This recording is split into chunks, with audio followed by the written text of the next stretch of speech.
femme à part. Tu n'es pas comme toutes les autres. Tu es une femme à part. Bonsoir chères auditrices, chers auditeurs. Nous vous souhaitons la bienvenue sur Radio 3 Anges. Je suis en studio avec ma collaboratrice Audrey. Bonsoir Audrey. Bonsoir. Et nous avons aussi notre invité Marc pour la suite de l'émission. Bonsoir Marc. Bonsoir. Nous allons vous parler de la suite de l'émission. C'est la femme, une bénédiction pour Dieu et pour l'homme. Donc Marc, avant de commencer, je laisse Audrey prier pour nous. Notre Père qui est aux cieux, nous te remercions pour cette journée, Seigneur. Nous te remercions pour la vie que tu nous donnes.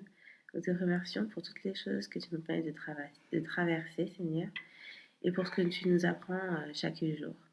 Maintenant que nous allons parler de toi, débattre autour de ta parole, sois avec nous, accorde-nous ton Esprit Saint et inspire-nous pour que tout ce que nous disions ne soyons que pour ta gloire et que ce que Marc dira puisse toucher les auditeurs et les auditrices que tu mettras à l'écoute de cette radio. Nous te remercions encore pour ce que tu vas faire pour nous en cette soirée. C'est là notre prière, au nom de ton Fils Jésus et pour ta gloire. Amen. Amen. Marc, nous allons te laisser le micro. Pour les personnes qui nous écoutent, qui ne savaient pas c'était quoi l'émission, donc la dernière fois, nous avons parlé de la femme, une bénédiction pour Dieu et pour l'homme. Nous avons expliqué comment ça s'est passé le jour de la création, ce que Dieu a dit, comment Dieu a trouvé les choses. Et nous avons évoqué aussi que c'était les premières anesthésies générales. Nous avons vu aussi que nous avons vu toutes les bénédictions que Dieu a mis dans la femme. Donc aujourd'hui, nous allons en parler, détailler un peu plus tout ça. Donc je laisse la personne qui est plus expérimentée que moi-même parler de tout ça. Donc Marc, le micro est à toi. Bon, nous n'avons pas parlé de toutes les bénédictions qui étaient dans la femme, c'est maintenant que nous allons en parler. Nous avons simplement dit que la femme est le seul être vivant qui n'a pas été créé à partir de la terre. C'est le seul être vivant qui a été créé à partir d'une vie, d'une âme vivante. Et donc, ça mettait la femme dans une position exceptionnelle, c'est-à-dire qu'elle dépend de l'homme, en fait, pas qu'elle dépend de l'homme, elle a été tirée de l'homme. Et en plus, nous avons dit, et là c'était en off, qu'effectivement, elle a été créée à partir d'une vie. Pourquoi ? Parce que la femme est cet être-là qui donne la vie sans passer par la mort. C'est-à-dire qu'elle est vivante pendant qu'elle donne la vie. Or, pour qu'elle puisse venir à l'existence, il a fallu endormir l'homme. Et nous nous sommes arrêtés là. Et je ne veux pas laisser croire aux hommes qui vont suivre cette émission que tout est rose pour les femmes. Je voudrais simplement qu'ils se mettent en tête qu'on parle de l'évangile. On ne parle pas de la pensée de l'homme pécheur, ou même d'ailleurs non pécheur. On parle de l'évangile, c'est-à-dire des pensées qui se trouvent dans le cœur de Dieu, qu'il révèle au travers de sa parole. On ne va pas seulement, on va d'abord parler de tout ce qui est bon, et peut-être plus tard on parlera des inconvénients. D'accord ? Donc on s'est arrêté hier dans Genèse 2, je pense.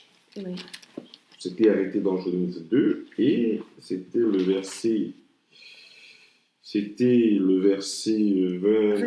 22, d'accord, où il était écrit que l'Éternel Dieu forma une femme de la côte qu'il avait prise de l'homme et il l'amena vers l'homme. Nous avons dit que si l'Éternel a pris la côte, ça veut dire que, effectivement, le texte nous dit qu'il a endormi Adam.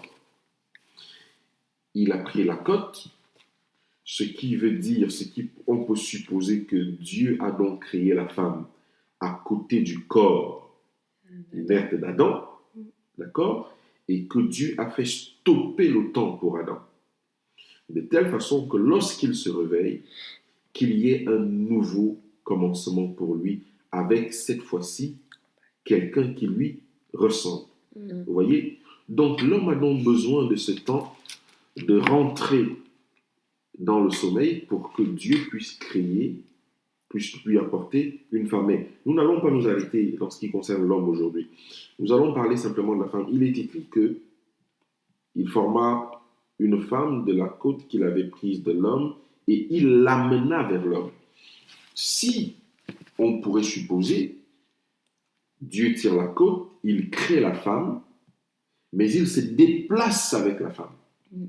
D'accord? Pour que lorsque l'homme se réveille, qu'il ne regarde pas à côté de lui et dit celle-ci ose mes choses, j'ai ma chair. Non. Donc lorsqu'il se réveille, Dieu veut lui faire comprendre, Adam va se réveiller avec son sentiment de solitude, toujours, n'est-ce pas? Et qu'est-ce qui va se passer? Dieu a amené la femme entre-temps. La question c'est, qu'est-ce qui s'est passé pendant ce temps? Entre le moment où Adam s'est levé, entre le moment où Adam est endormi, que la femme est créée, que Dieu emmène la femme, et que lorsqu'Adam est réveillé, Dieu ramène la femme vers lui. Que s'est-il passé? On peut supposer qu'ils sont passés un temps ensemble, Dieu et la femme. Ce qui est déjà, c'est ce que le texte nous laisse comprendre entre les lignes, que Dieu et la femme ont passé un temps ensemble. Est-ce que Ève a vu Adam avant? Oui, ça c'est s'il était endormi. S'il était endormi, et si Dieu a amené la femme, qui elle était déjà vivante, ce qui peut supposer que Ève a vu la femme avant. Et est-ce qu'on suppose qu'il y a eu une conversation entre Dieu et la femme? S'ils ont passé du temps ensemble. Oui, je pense. Ce qui veut dire qu'ils se sont dit un certain nombre de choses. Et remarquez bien que dans ce secret, l'homme n'y est pas. Oui. L'homme n'y est pas. Supposons que Dieu a eu le temps de montrer à Ève Adam, de montrer toute l'étendue de son corps à Adam, à Ève, d'accord?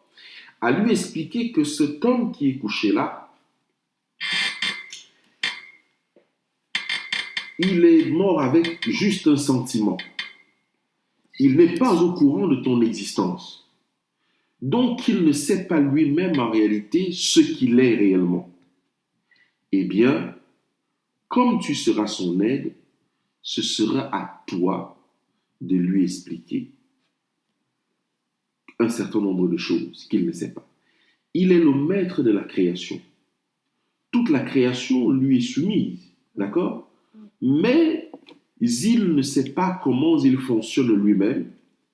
Et toi, ton rôle, ce sera de l'aider dans ce sens-là. Et nous pouvons supposer à juste titre que Ève a eu le temps de faire tous les contours d'Adam. Parce que si Ève est une femme que Dieu a créée, ce n'est pas parce qu'elle est tirée de l'homme qu'elle n'a pas son libre arbitre. Vous voyez ce que je veux dire? Si la femme plus tard a pu choisir de manger le fruit, ça veut dire qu'au moment où Dieu l'a présenté à Adam, elle avait son libre arbitre. Vous voyez? Donc elle aurait pu dire non. Et il y en a plein qui diraient, en même temps, elle n'avait pas trop le choix, elle avait le choix sans avoir le choix parce qu'il était le seul. Oui, on peut dire ça. On peut dire ça. Mais on voit quand même que elle a eu un choix. Quand on va lire les versets d'après, elle a eu un choix.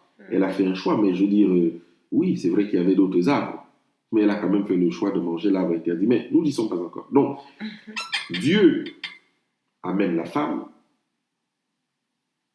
lui raconte un certain nombre de choses, lui donne un certain nombre d'instructions face à l'homme qui ne connaît pas réellement ce qu'il représente. Et Dieu va expliquer tout le processus de la sexualité à la femme. C'est-à-dire, je répète encore pour que les auditeurs comprennent bien le fil conducteur, la l'homme ne connaît pas ce qu'il est réellement. Il est déjà formé en tant qu'homme, il a pleinement ses attributs, c'est-à-dire de pouvoir porter la semence. Mais à quoi sert une semence si, non, même pas que s'il n'y a personne à côté, si elle ne peut pas parvenir à l'existence, elle ne sert à rien. Mais Adam ne sait pas ça. Tout ce qu'Adam sait, c'est qu'il n'y a personne qui lui ressemble. Donc il ressent un manque. Voilà, il ressent un manque. Et Dieu va combler ce manque. Mais pour que Dieu comble ce manque, il faut qu'il explique à la femme qui n'était pas à la création d'Adam ce qui s'est réellement passé et quelle est la pièce maîtresse du puzzle. Et si tu es la pièce maîtresse du puzzle, il faut qu'on t'explique le fonctionnement, il faut qu'on te montre, en fait, il faut qu'on t'explique tout le fonctionnement. Et donc, c'est pour ça que Dieu va amener la femme. Pour lui expliquer. Comme Dieu a dit à l'homme, tu vas donner les noms à tous les animaux, l'homme était seul. Dieu lui a dit, tu mangeras de tous les arbres du fruit, sauf le fruit de l'arbre de la connaissance du bien et du mal. L'homme était seul. Il faut expliquer les mêmes choses à Ève, plus le fonctionnement d'Adam. Parce que Dieu sait comment Adam va réagir quand il va voir Ève. Lui, il est Dieu. Il sait comment il va réagir. Puisque Adam est à l'image de Dieu. Vous voyez? Et donc, il amène la femme. Il amène la femme. Il faut qu'il lui explique les choses.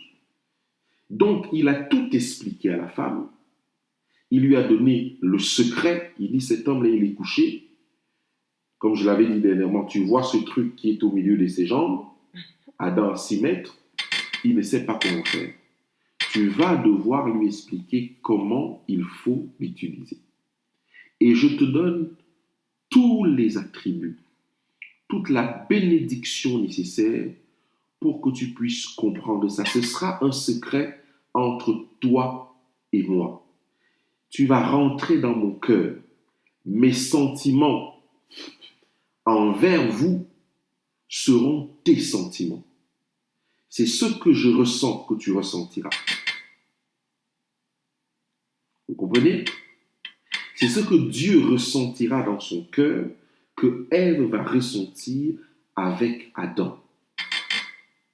Et c'est pour ça que pour vous faire comprendre ça, plus simplement, je vais prendre un verset biblique très fort, vraiment très fort, pour expliquer beaucoup plus simplement de quoi je parle.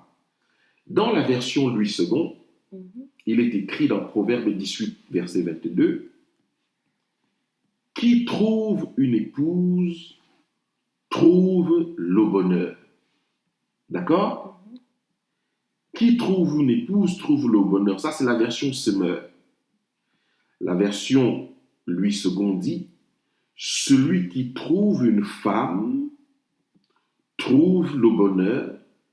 C'est une grâce qu'il obtient de qui? De l'Éternel. » Adam, comment? Tu as dit c'est quoi le verset déjà? Proverbe 18, verset 22. Merci.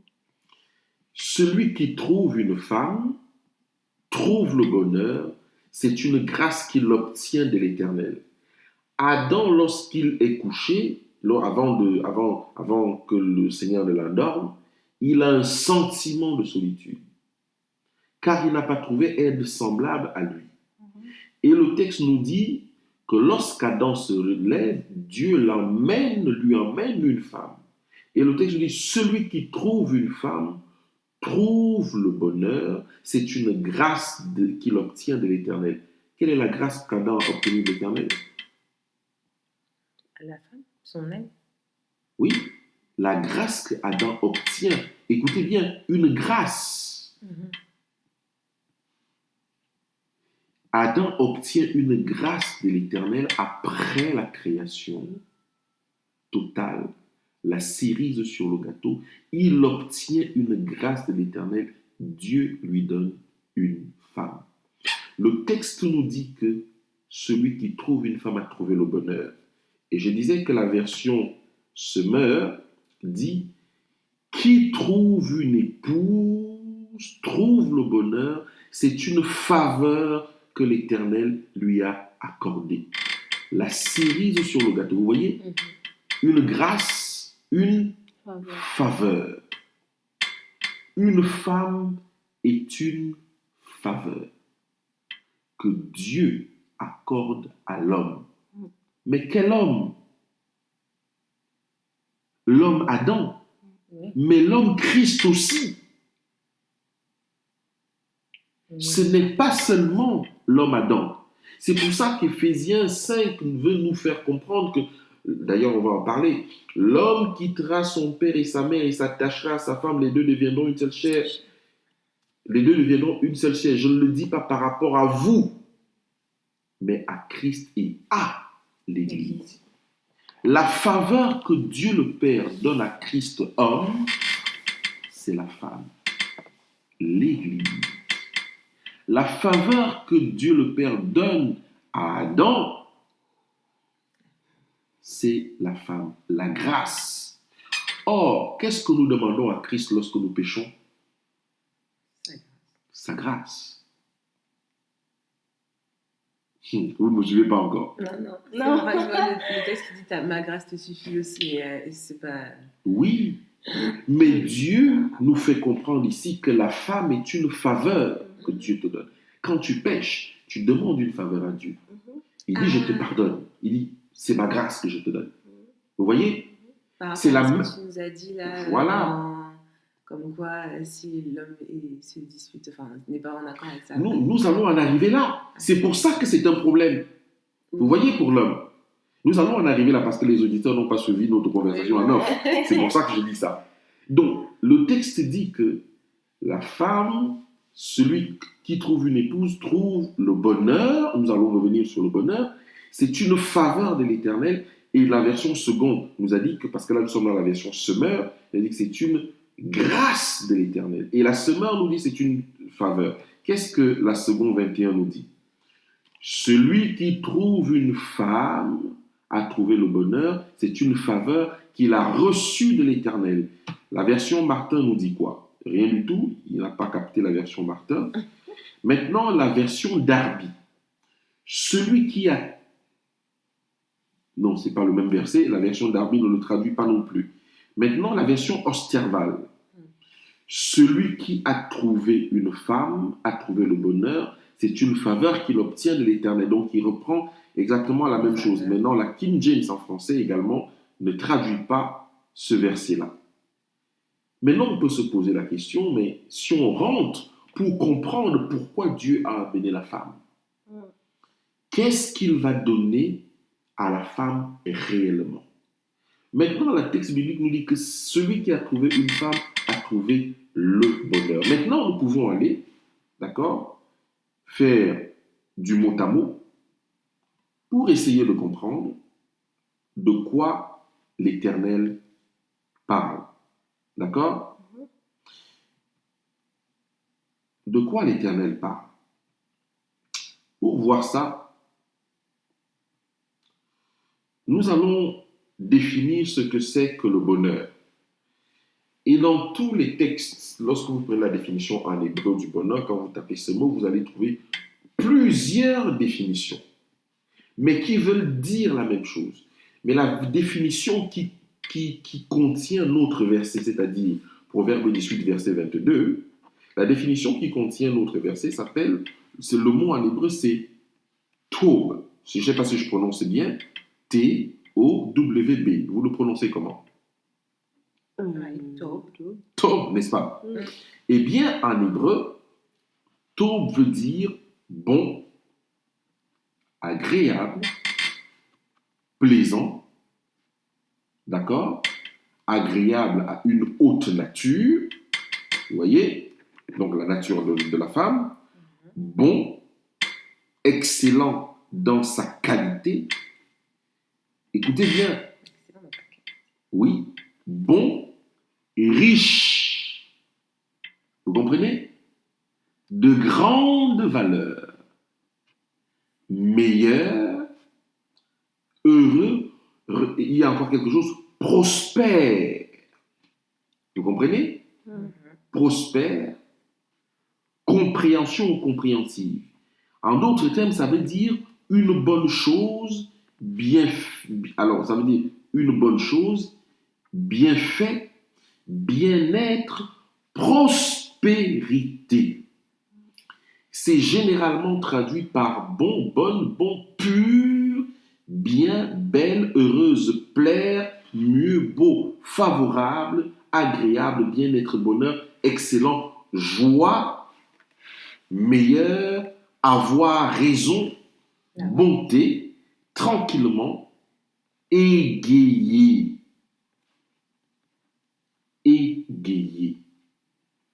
Donc, si nous faisons le comparatif de tout ça, nous venons de voir ici que quelque chose, Dieu est allé donner quelque chose en particulier à la femme.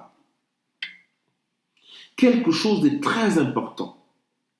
Ça veut dire que l'homme qui veut la richesse, il lui faut une femme. Parce que Dieu vient de mettre dans la femme la richesse. L'homme qui veut la prospérité, il lui faut une femme. Parce que Dieu vient de placer dans la femme la prospérité. D'accord? L'homme qui veut la grandeur, il lui faut une femme. Parce que Dieu vient de mettre la grandeur dans la femme. L'homme qui veut la compréhension, quelqu'un avec qui discuter, entrer dans son intimité, il lui faut une femme. Vous comprenez? L'homme qui veut être excellent, il lui faut une femme. Pourquoi? Parce que ma vie me suffit. J'aurais pu manger et boire tranquillement. Mais pourquoi je pense à une maison d'une certaine valeur, avec un certain nombre de chambres, pour décorer avec certaines couleurs, et ainsi de suite? Pourquoi? Parce qu'il y a une femme derrière. Sinon, je mens. Alors on va pas parler. Vous voyez? Je ne tiendrai pas compte de ça. Donc, le texte est en train de nous dire, dans la définition de ce mot en hébreu, tout ce que le Seigneur a mis dans une femme. Celui qui a trouvé une femme a trouvé le bonheur, mais le bonheur, c'est quoi? Le bonheur, c'est la richesse, la gloire, la paix, d'accord? L'excellence, le bonheur. Donc, voilà toutes les qualités que Dieu va mettre dans une femme. Donc, mesdames, vous qui nous écoutez, hein, nous avons toutes ces qualités en nous. Et vous ne les avez pas volées. Lorsque vous naissez, Dieu a mis une proportion nécessaire dans chaque femme. Une proportion nécessaire. Mais vous allez me dire, quand je dis ça, c'est abstrait. Allons dans Galates 5. Vous allez voir quelque chose.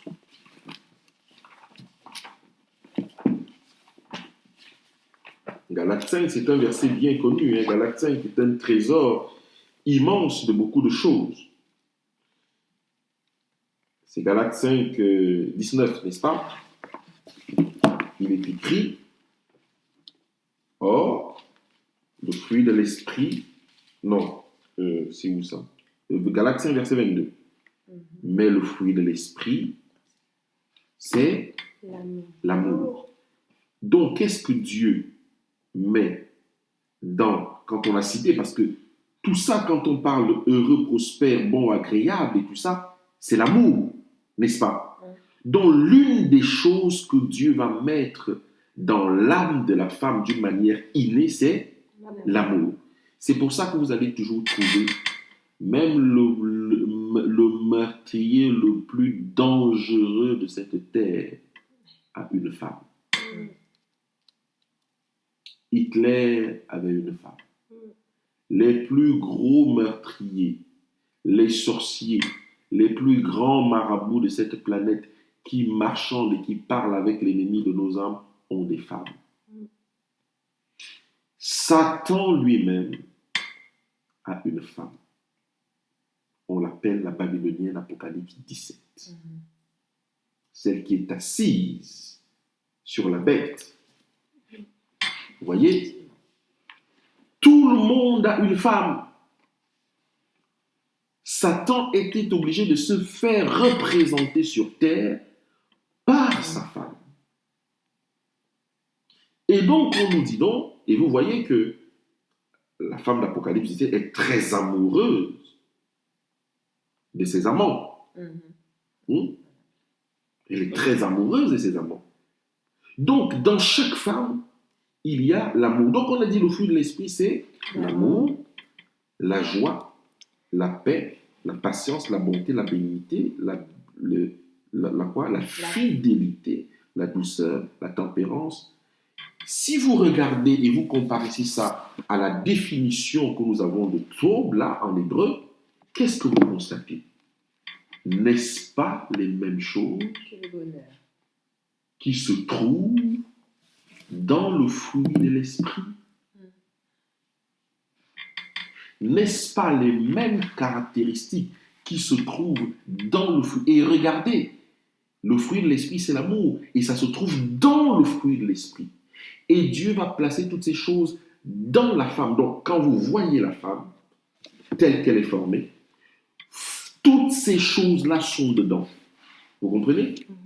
Toutes ces choses sont dedans. C'est pour ça que la femme a été formée de telle façon que lorsque tu la vois, si c'est celle que Dieu t'a destinée, forcément, tu vas baisser la garde, qui que tu sois. Forcément, tu auras envie de t'approcher d'elle, tu auras envie de la toucher, tu auras envie... C'est clair, c'est comme si c'est une attirance que Dieu a mis dans les hommes pour ça. Et on va voir si Adam va échapper, alors qu'il vit dans un monde sans péché, à ce pouvoir-là. Vous voyez? Donc Dieu a mis tout ça dans une femme pour dire que celui qui a trouvé une femme a trouvé le bonheur. C'est-à-dire quoi? Si on comprend que tous les fruits de l'esprit sont donc dans une femme, elle n'a pas besoin de... Elle ne fait pas un concours pour ça. C'est un don. Nous l'avons vu. La femme est la grâce de Dieu à l'humanité. C'est-à-dire à l'humanité adamique.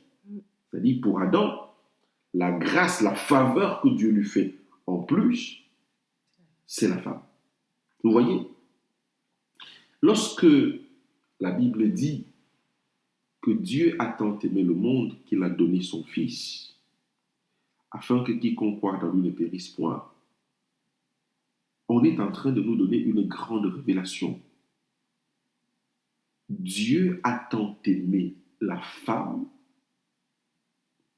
le monde, l'Église, qu'il a donné son Fils. Si Dieu n'avait pas aimé la femme, qui est une faveur qu'il a donnée à l'humanité, il n'aurait jamais donné son Fils. Vous voyez? Il n'aurait jamais donné son Fils. Et c'est pour ça donc que nous avons lu notre fameux verset de tout à l'heure. 1 Pierre combien? 1 Pierre 3, le verset 7, si on peut le prendre ensemble.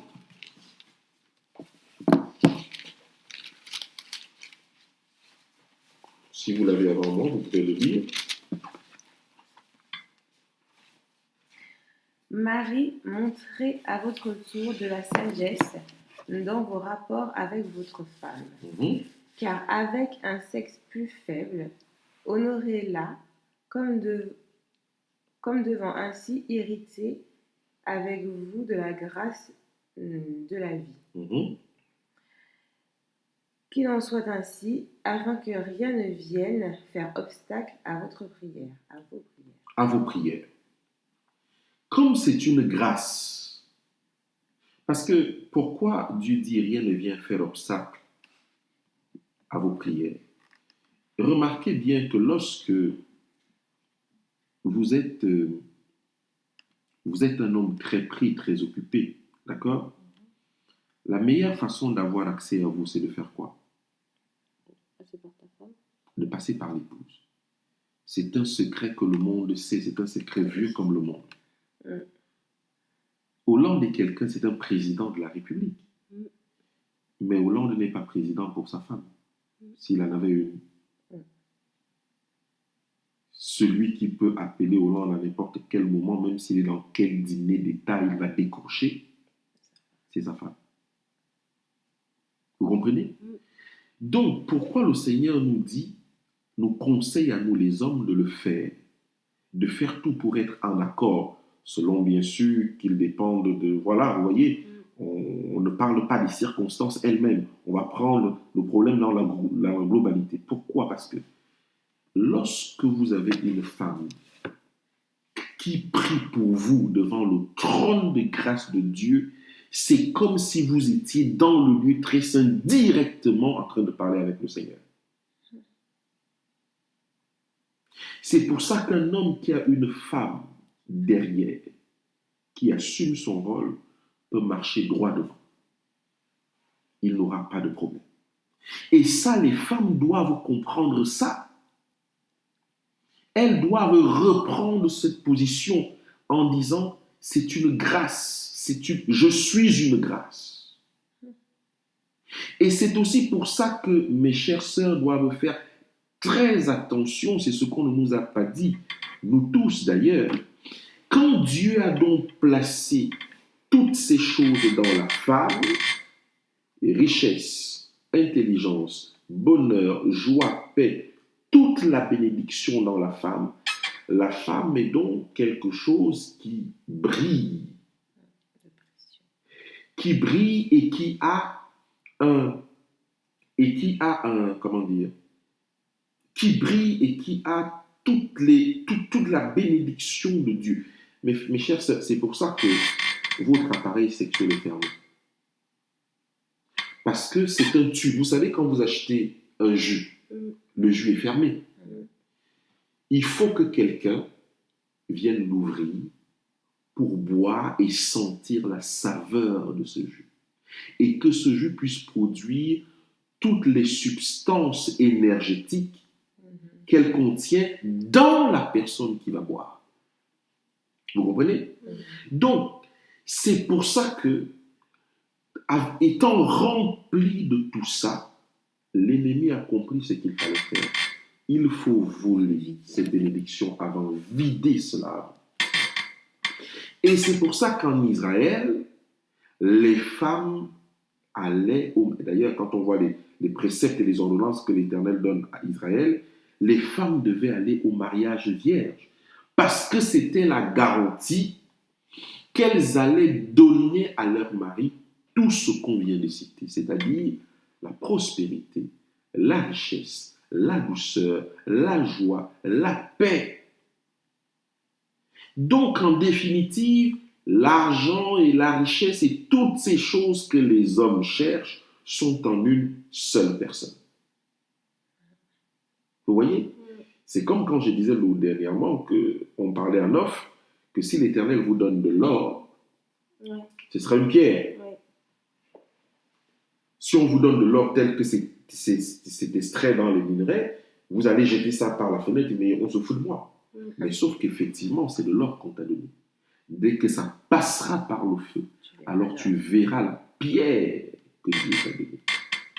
Et donc, nos sœurs doivent savoir qu'il faut qu'elles fassent tout pour aller dans un mariage vierge, parce qu'elles portent un dépôt sacré. Dieu a prévu que l'homme qui va se marier avec vous va pouvoir bénéficier de toutes ces choses. Et c'est pour ça que je comprends les femmes qui disent que quand elles voient peut-être un homme avec lequel elles ont passé toute leur vie, la première chose qu'elle dit quand celui-là va voir ailleurs, dit, mais j'ai donné à cet homme ma virginité. Et elle s'énerve. Je pense qu'elle s'énerve sans connaître, mais en réalité, elle a tout à fait raison. Et je peux comprendre pourquoi une colère peut naître de son cœur, dit, mais bon sang, j'aurais pu faire quelque chose avec. C'est tellement vrai que la femme a ce dépôt et que son corps, son âme vaut de l'or dans la mesure où, lorsqu'une femme est dépravée, qu'elle décide de se prostituer, elle aura de l'argent. Elle peut être très prospère elle-même. D'ailleurs, beaucoup de femmes se sont fait des noms à cause de leur corps. Pourquoi? Parce que ce corps quelle qu'en soit l'utilisation, est remplie de la bénédiction de Dieu. Et c'est pour ça que les hommes vont courir. Ils vont payer de l'argent pour ça. Et oui, ils vont payer de l'argent pour ça. C'est-à-dire que ce qui aurait dû être donné à un individu, elle va se l'approprier elle-même tout en se déshonorant. Et oui, c'est ça qui est la pure vérité. Et donc, l'évangile aujourd'hui voudrait que nous renseignions, que nous puissions comprendre que chaque femme est un dépôt sacré. Vous allez voir Jézabel dans la Bible, mauvaise femme, mais très bonne femme pour son mari. D'accord? Il appréciait. Il disait que c'était la reine de tout ce qui est... Akab disait que c'est la reine de tout ce qui lui appartenait. Héros de pareil. Vous voyez? Oui. Tous ces rois-là, lorsqu'ils avaient leurs femmes, c'était toujours la même chose. Et donc, nous avons déjà dit que nous avons voulu montrer que la femme est une bénédiction pour l'homme et pour Dieu. Nous avons déjà dit que c'est pour ça que le sexe de la femme est fermé, contrairement à celui de l'homme. Et c'est pour ça que les émotions de la femme sont intérieures, comme les émotions du Saint-Esprit, de Dieu lui-même. Il souffre en silence, il a de la patience, il a de la miséricorde. Combien d'hommes, je ne parle pas du mauvais caractère des femmes, je parle encore de ce qui est positif. Combien d'hommes vont aller commettre adultère et les femmes jamais? Combien d'hommes, après la mort de leur femme, restent veufs? Et combien de femmes, après la mort de leur mari, ne connaîtront plus jamais un homme de leur vie? Combien? Le sexe d'un homme est extérieur parce que il vit par la vue, par ce qu'il voit. Mais pour la femme, c'est émotionnel. C'est pour ça que lorsque vous vous mariez avec quelqu'un, en fait, c'est pour ça que dans une action sexuelle, on parlera de ça plus tard. Quand on entre dans une action sexuelle, le principe veut que ce soit la femme qui se donne, parce que c'est elle qui a. Et c'est pour ça que vous voyez qu'il y a un système de drague où l'homme est obligé de négocier pour atteindre son émotionnel jusqu'à ce qu'elle va dire « Ok, je vais t'accorder ce que j'ai. » Parce que lorsqu'on se donne un homme, c'est ça que ça veut dire. Que d'accord, j'accepte de t'accorder ce que j'ai. Vous voyez? Et donc l'homme, lui, il a un sexe ouvert, c'est-à-dire à l'extérieur. À partir du moment où il entend ça, et même avant qu'il entende ça, il peut réagir. Vous voyez? Lui, il fait tout en fonction de ça, en fonction de ce qu'il voit. C'est pour ça que Dieu conseille aux hommes, attention, regardez avec les yeux de l'esprit. Parce que vous pouvez voir, les formes, elles sont tout à fait belles. La Babylonienne, quand vous l'envoyez, si vous n'êtes pas rempli de l'Esprit de Dieu, tout homme tombe devant la Babylonienne. Tout homme, aucun homme sur terre ne tient devant la Babylonienne. Mais, Proverbe 6 nous dit qu'elle vole ton âme.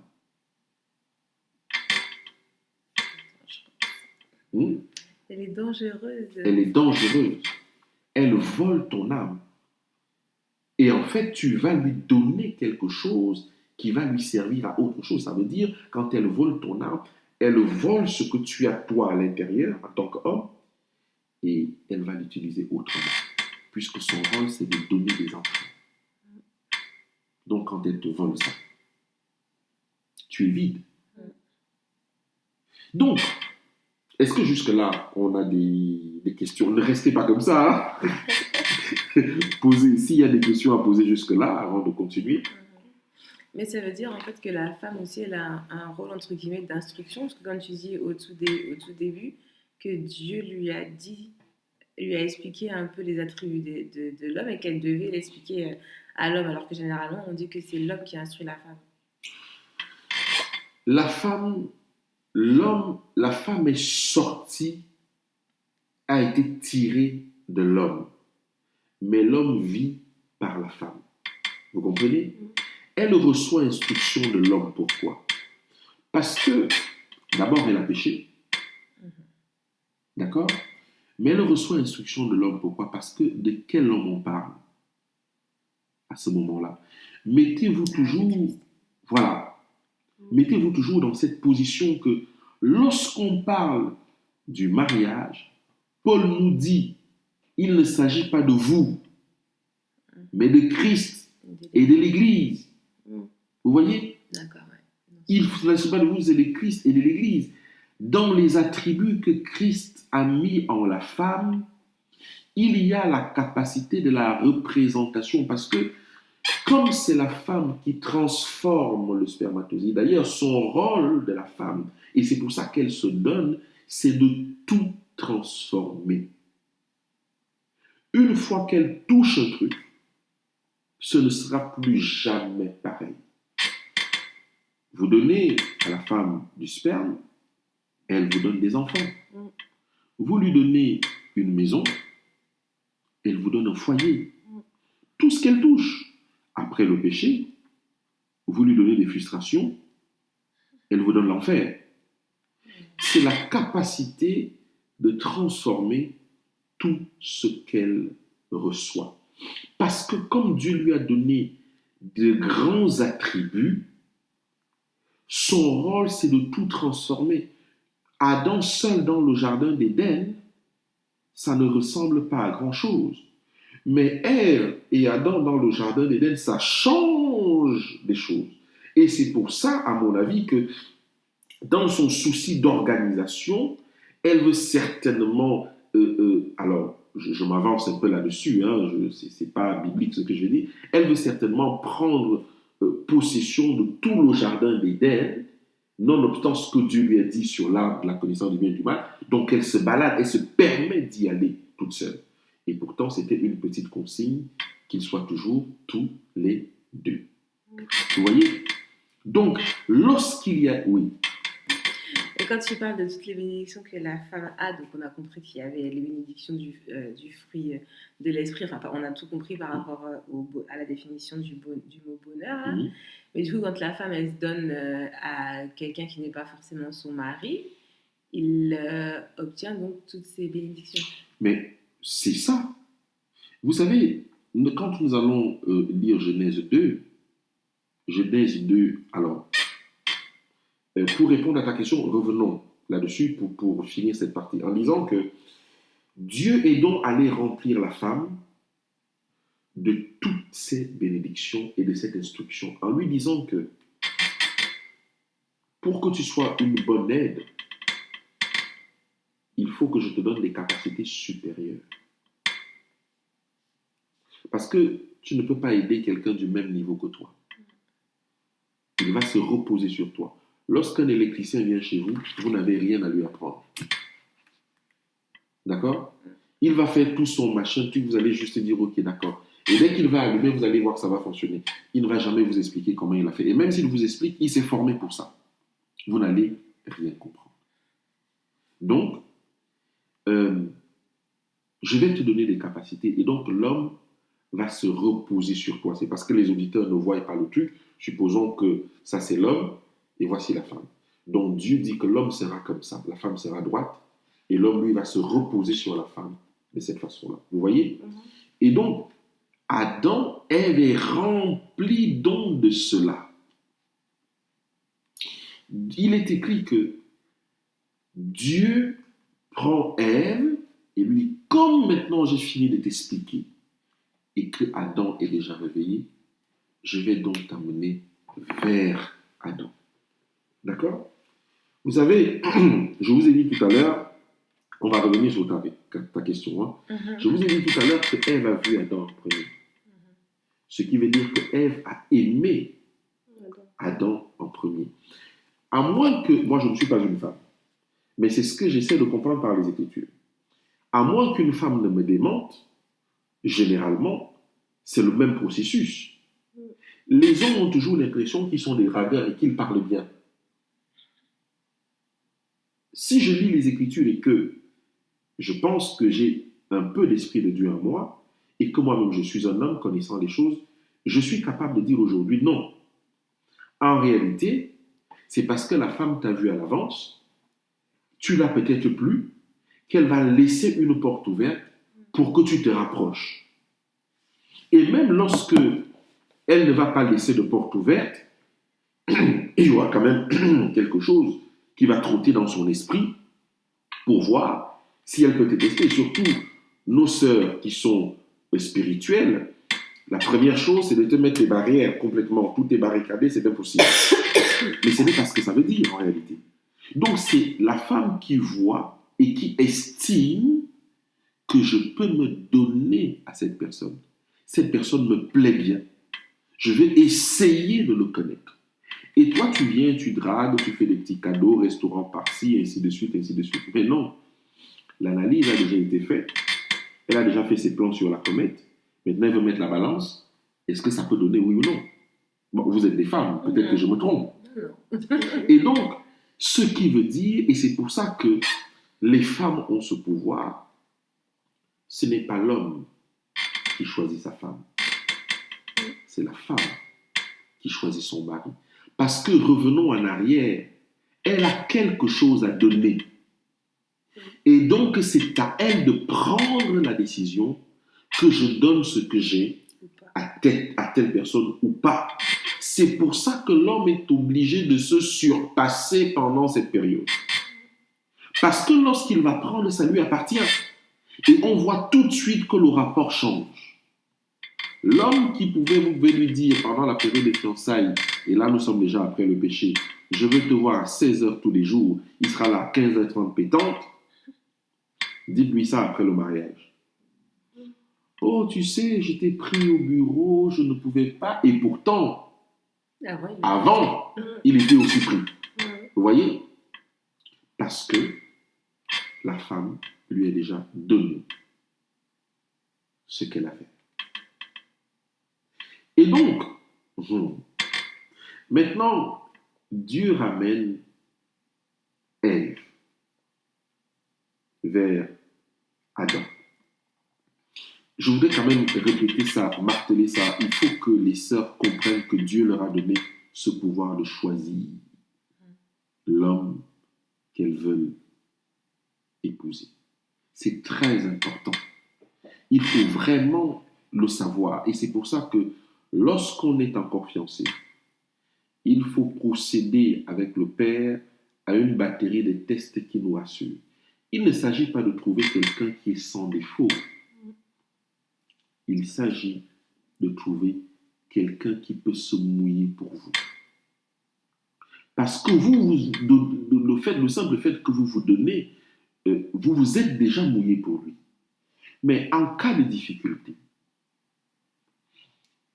en cas de cancer, est-ce qu'il va rester? Alors qu'un homme qui devient handicapé, il y a de fortes chances que sa femme reste avec lui. Vice-versa. Abraham était prêt à rester avec sa femme stérile. N'eût été l'intervention de sa femme, Abraham n'aurait jamais connu d'autre femme que sa femme. Parce que la sexualité de l'homme fait en sorte que comme il fonctionne par les yeux, peut-être qu'il va vous garder à la maison, mais est-ce qu'il vous sera fidèle? Est-ce que lorsque ça va chauffer, il va penser à porter sa femme sur les épaules et courir avec? Lorsqu'on devra aller dans les montagnes, qui va me soutenir? Est-ce que j'aurai quelqu'un qui va me dire, reste ici caché, j'essaie d'aller nous chercher des fruits à tel endroit, j'arrive?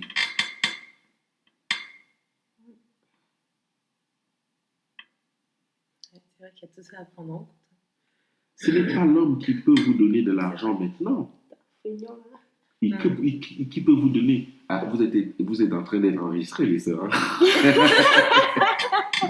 Ce n'est pas l'homme qui peut vous donner un confort actuel. C'est ça. Parce que le jour où ces choses ne sont plus là, c'est là où on voit l'amour.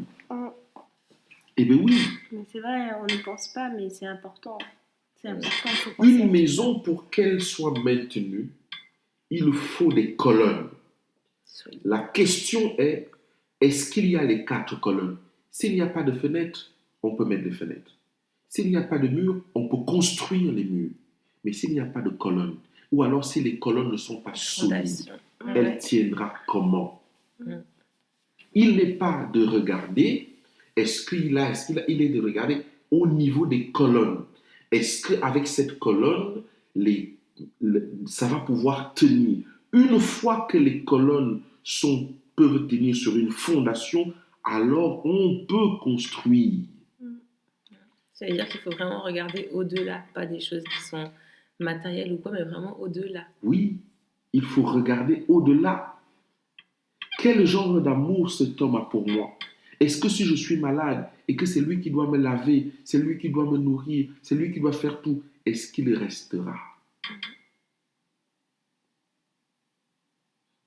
Parce que le jour où on répondra à ces questions, on verra que Dieu nous donne des pierres sales, mais c'est de l'or.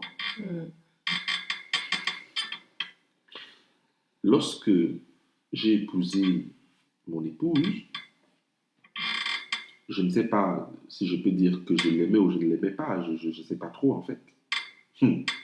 Mais je me suis retrouvé à vivre 2 ans sans elle. Depuis le moment où je l'ai épousée, j'ai fait 2 ans sans elle. Mais il y a eu toutes sortes de tentations pendant les 2 ans. Et puis je vivais loin. Et puis l'administratif au niveau de nos papiers ne se faisait pas parce qu'il fallait faire un recouvrement familial. Vous savez, si nous n'avions pas la crainte de Dieu, si je n'avais pas la crainte de Dieu, qu'est-ce qui se serait passé? Je lui aurais dit, j'ai déjà fait toutes les procédures, tu ne peux pas venir, tu ne peux pas venir. Bon, écoute, tu restes là-bas, je reste ici, et c'est terminé, on se sépare. Mais parce que j'avais un souci spirituel, je me suis dit, Seigneur, il faut que je me batte jusqu'au bout. J'ai tout fait. On m'a rejeté la première demande, le temps ne ferait que passer, je priais, jusqu'à ce que les portes se sont ouvertes, à peu près 2 ans après.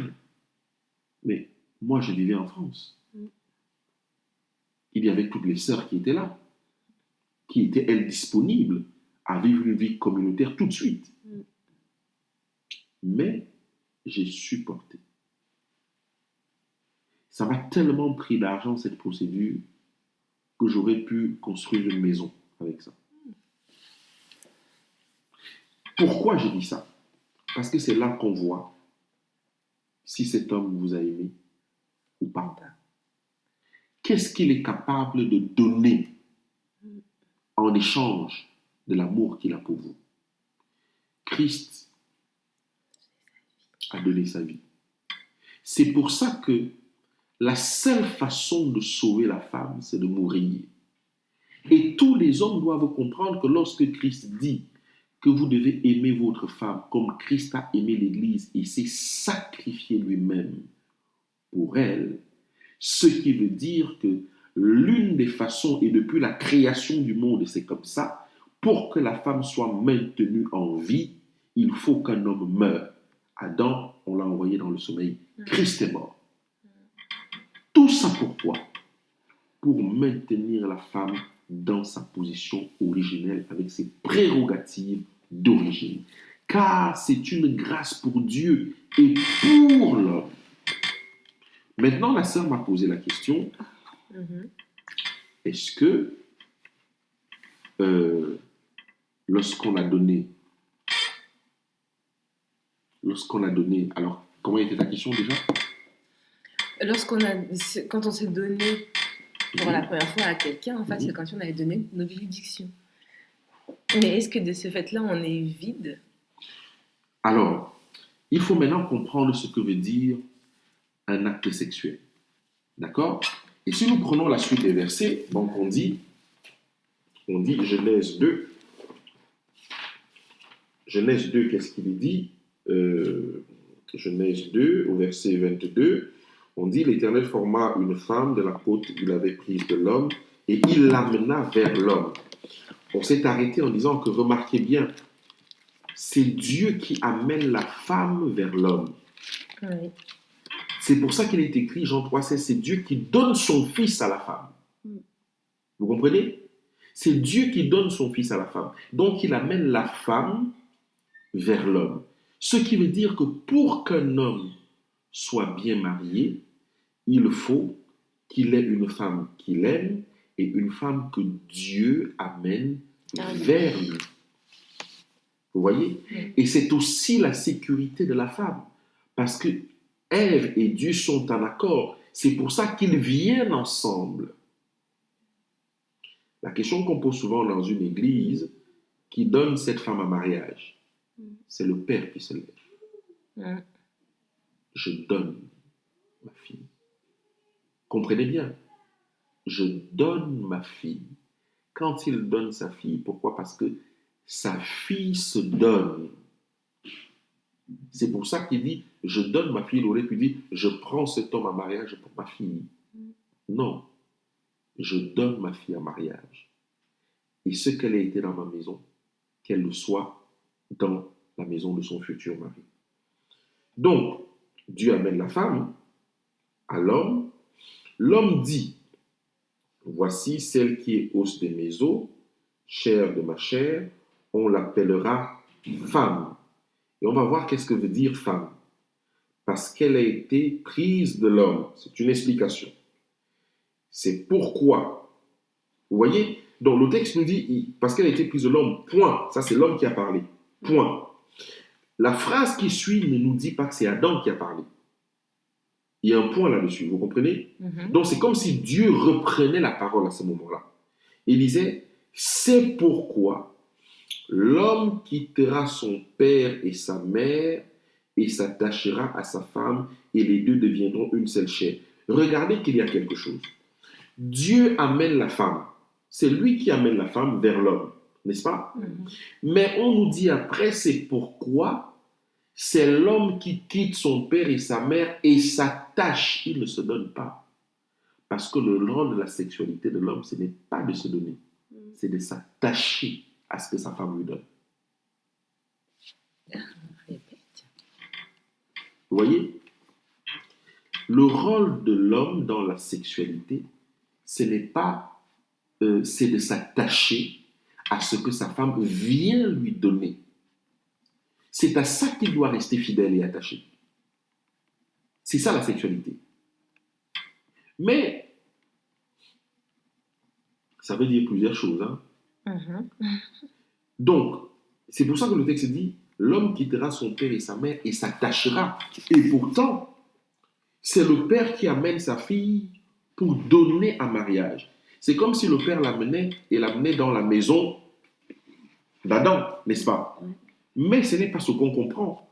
On nous dit après que non, c'est l'homme qui quitte son père et sa mère, vient à la rencontre de son épouse et s'attache à son épouse. Pourquoi il n'est pas dit que la femme s'attache à son mari? Remarquez bien notre appareil sexuel, comment il est. Si vous comprenez bien comment il fonctionne, vous allez comprendre pourquoi on dit c'est l'homme qui vient et s'attache à sa femme. Et donc, tu m'as donc posé la question de savoir, est-ce qu'on lui a tout donné? Oui.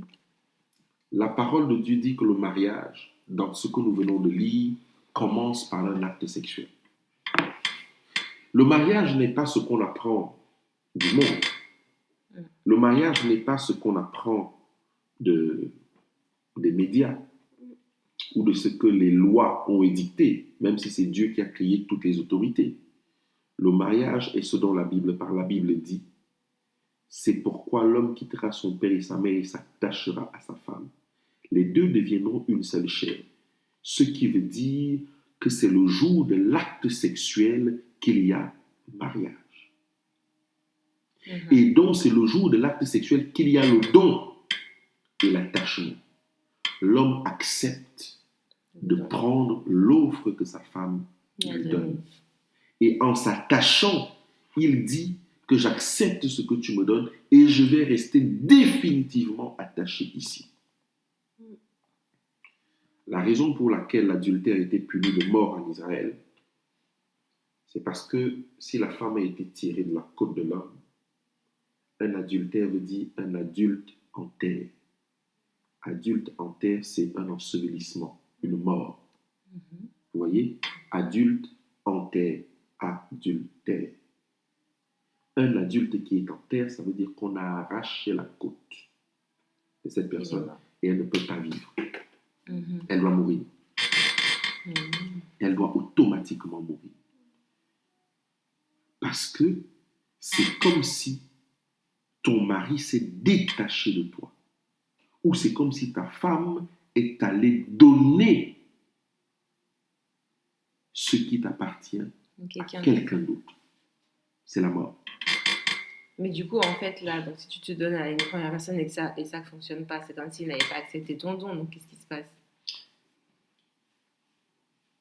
Si tu prends une boisson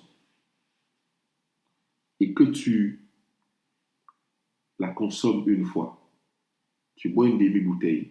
Oh, cette boisson n'est pas bonne, mais bon, tu la mets au frigo. Tu vas courir. Tu fais du footing, tu arrives au frigo, tu as soif, tu n'as rien d'autre. Écoute, elle est quand même comme ça, mais je la bois. Entre-temps, qu'est-ce qui se passe? La bouteille diminue. Tu vas la vider, mais tu ne vas plus jamais l'acheter.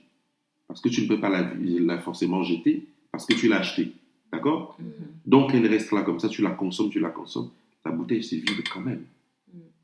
Même si tu ne la rachètes plus. Et oui, elle se vide quand même. Parce que l'ennemi n'est pas fou. D'ailleurs, on va parler de ce que l'ennemi ne savait pas dans la sexualité. Et donc, lorsque tu te donnes à quelqu'un, oui. Tout à l'heure, tu as parlé des capacités que Dieu a mis dans la femme, quand on a fait la comparaison avec le mot bonheur et les fruits de l'esprit. Moi, ma question, c'était pour savoir si quelqu'un qui a perdu toutes ses capacités, pour les retrouver, est-ce que cette personne, cette jeune femme, doit devenir intime avec Dieu afin qu'il lui redonne ce qu'elle a perdu? Non, l'évangile est simple. C'est pour ça qu'il y a une mort. Pour créer la première femme, Adam va dans le sommeil. D'accord? Pour créer la deuxième femme, celle à laquelle Jésus-Christ tient, parce que c'est une bénédiction pour lui aussi, il faut une mort. Et qu'est-ce que c'est que cette mort? Vous vous souvenez de l'histoire de la femme adultère? Elle s'est déjà vidée. Elle a déjà dilapidé ce qu'elle avait pour de l'argent. On l'attrape en flagrant délit d'adultère. Il est vrai qu'on n'amène pas l'homme. Heureusement qu'on n'a pas amené l'homme. Parce qu'on l'a amené vers son mari, pour que son mari puisse la juger. Mais comme son mari s'est attaché à elle, son mari lui pose la question, où sont ceux qui t'ont condamné? Parce que moi, ton mari, le Christ, je ne t'ai pas condamné. Ils sont partis, mon Seigneur. Alors, moi non plus, je ne te condamne. Va, retrouve tes attributs et ne pêche plus. Vous comprenez? C'est ça la puissance de l'évangile.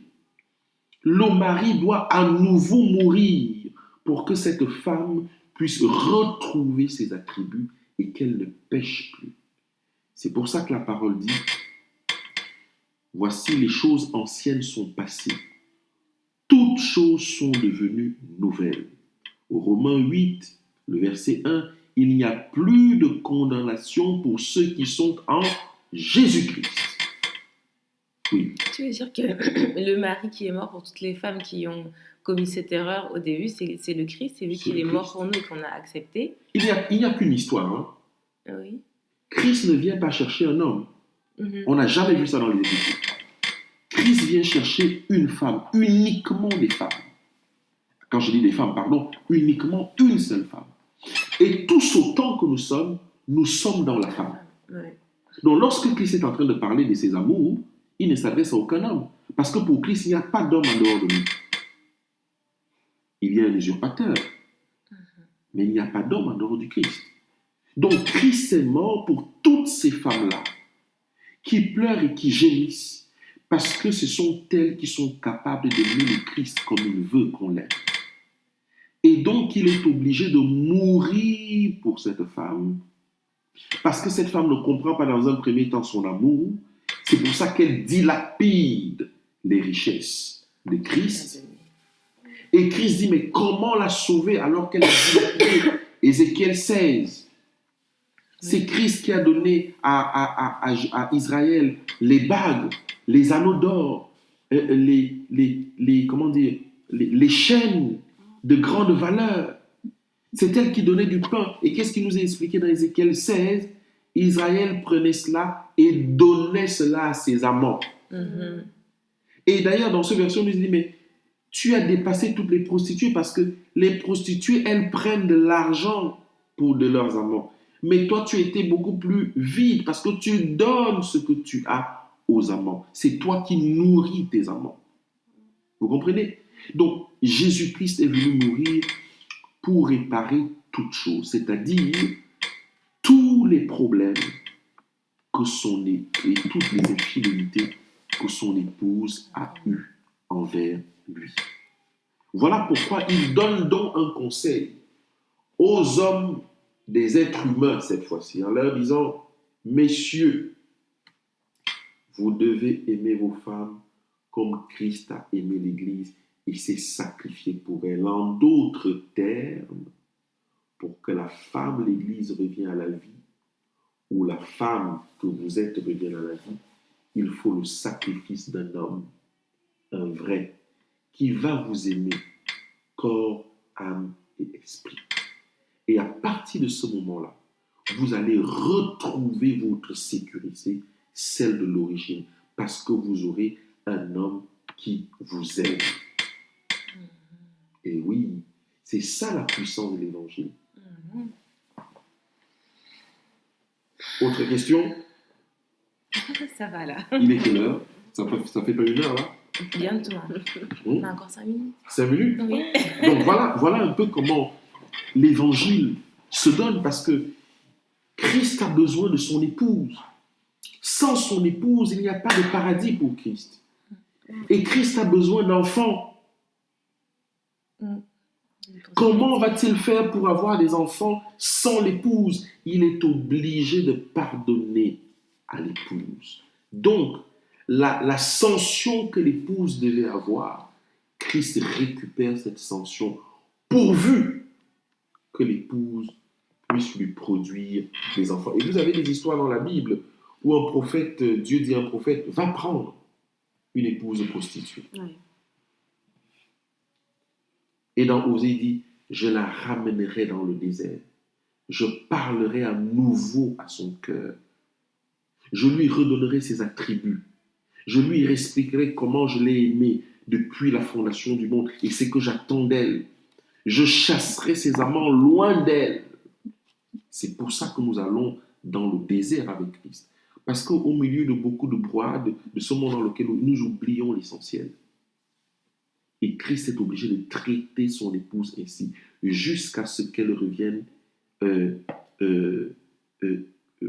jusqu'à ce qu'elle revienne l'épouse de Christ. Comme le dit Proverbe ou Cantique des Cantiques, belle comme la lune, terrible comme les troupes sur leur bannière. Et oui, et c'est ça que Christ attend d'attendre. Voilà pourquoi il attend de sa femme de lui donner les enfants, les 144 000. Parce que sans cette épouse, Christ n'aura pas de postérité. Et Christ attend la postérité. C'est pour ça que la femme est une bénédiction, non seulement pour l'homme, mais pour Dieu. Parce que d'elle, Dieu attend les 144 000 qui vont résoudre définitivement le problème de l'ennemi. Et si chaque femme retrouvait ses attributs et commençait à penser à ça, nous serons en train de prendre des décisions terribles. Et c'est pour ça que, béni soit le Seigneur, il y a les femmes qui se consacrent maintenant à l'éducation des 144 000, c'est-à-dire les enfants qui sont en train de naître maintenant. Parce qu'on ne savons pas où c'est nous, où c'est eux, mais en tout cas, Dieu est en train de tous nous éduquer. Regardez ce qui se passe avec France Finale Messenger. Ça se lève partout. De telle façon que la direction de l'Église est en train de voir que Dieu est en train de susciter ce que l'Église n'a pas pu susciter depuis toutes ces années. Et que ça ne dépend plus d'eux. Ils peuvent calomnier, ils peuvent faire, mais on sera tous ensemble jusqu'au jour où Dieu va séparer les choses. Il y a peut-être 5 ans, vous n'étiez pas là. Il y a peut-être ça, je n'étais pas là. Mais qu'est-ce qu'on vient faire là? Qui pouvait imaginer que vous et moi, on se seraient rencontrés ici pour enregistrer des émissions dans un... Vous voyez? Personne ne pouvait le prédire. Mais grâce au fait que Dieu, Jésus-Christ, est mort pour son épouse, alors ce pourquoi il est mort commence à prendre du sens. Parce que l'épouse commence à comprendre. L'épouse commence à comprendre. Voilà.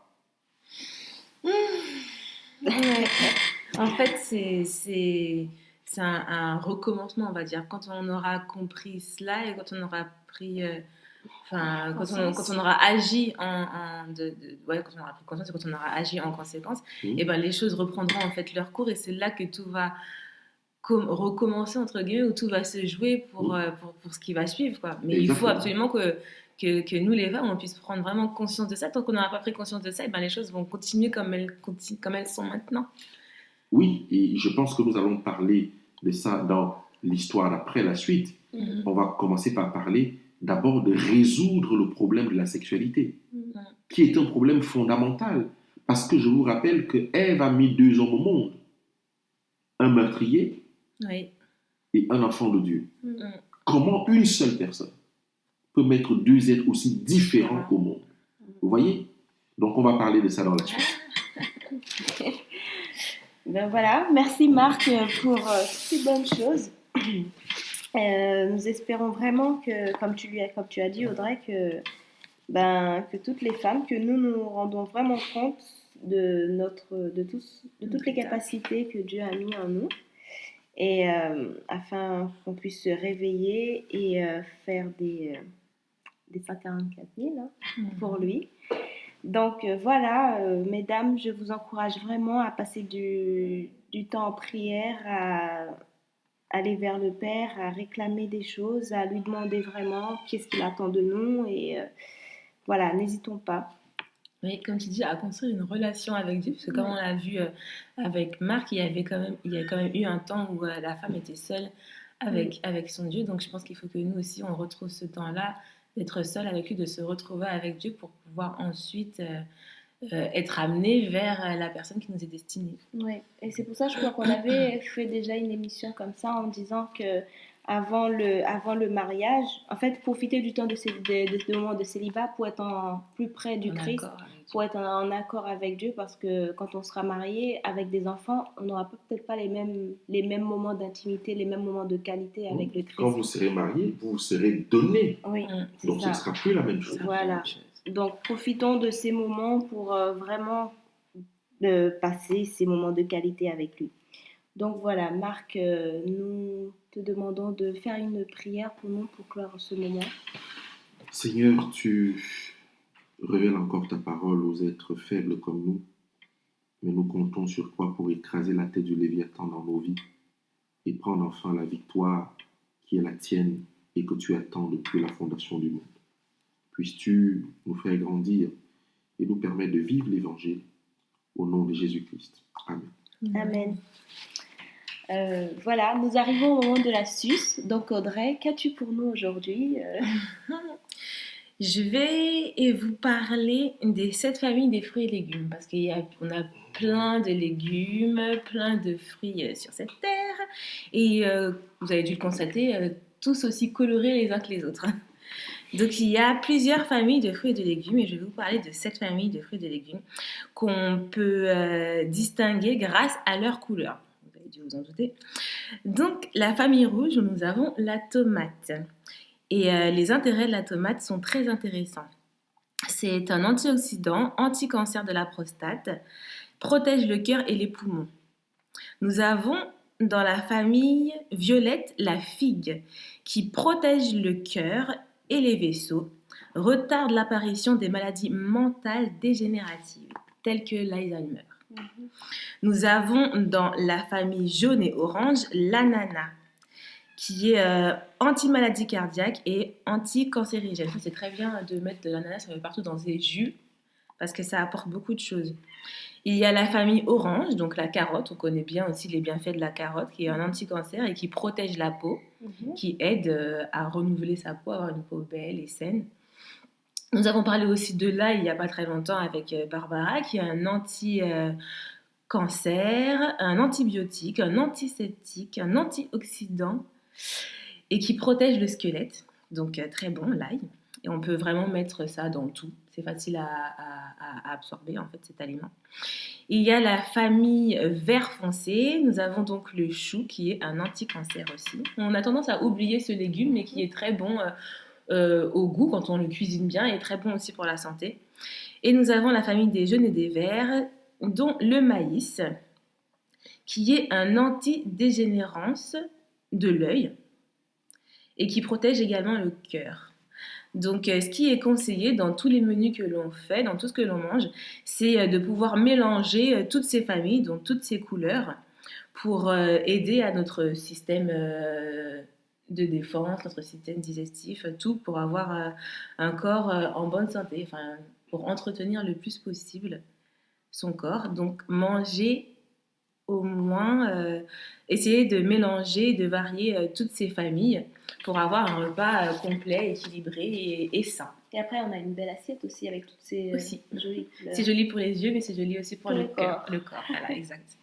Voilà, merci Audrey pour toutes ces bonnes choses. Voilà, chers auditeurs et chères auditrices, nous vous remercions d'avoir pris votre temps pour écouter notre émission. Nous espérons vraiment que c'était bénéfique pour vous comme pour vous, comme c'était pour nous aussi. Donc, nous vous disons à bientôt pour une nouvelle émission. Au revoir, à bientôt. Au revoir. Femme à part. Tu n'es pas comme toutes les autres. Tu es une femme à part. L'émission Femme à part de 21h à 22h et rediffusion le dimanche.